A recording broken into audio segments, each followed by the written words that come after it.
তোমাদের মাঝে যে রান্নাটা শেয়ার করব এটা আমার পরিবারের মানুষদের জন্য স্পেশালভাবে আমি রাঁধতেছি।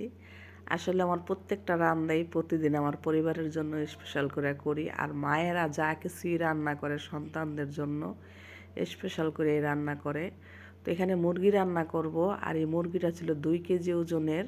তো মুরগিরটা পোড়াটা নিয়ে অর্ধেক নিচ্ছি, আর মুরগির পাক ঠ্যাং এগুলো সব নিয়ে নিচ্ছি, আর সাথে কিন্তু আলু গাজর দিছি। আসলে গাজর দিয়ে কি মুরগি রান্না করে খাইছো আমি জানি না, কিন্তু আমি আজকে খেলাম। আর এই গাজর দিয়ে একবার হইলেও তোমরা ট্রাই করো মুরগি রান্না করাটা, এত মজা হয়েছে। আসলে গাজরে তো মজা হয় নাই, কিন্তু আসলে রান্না বান্নার মধ্যে একটা আর্ট আছে, সেটার মধ্যে আল্লাহর রহমতে রান্নার একটা টেস্ট চলে আসে। তো আমার পরিবারের মানুষদের সাথে দুপুরবেলার খাবারটা আজকে খুব মজা করে খেলাম, আর সবাই একসাথে খাওয়াটা তো আমি সবসময় পছন্দ করি, আর এভাবেই আমার পরিবারের মানুষদের নিয়ে সবসময় খাওয়ার চেষ্টা করি।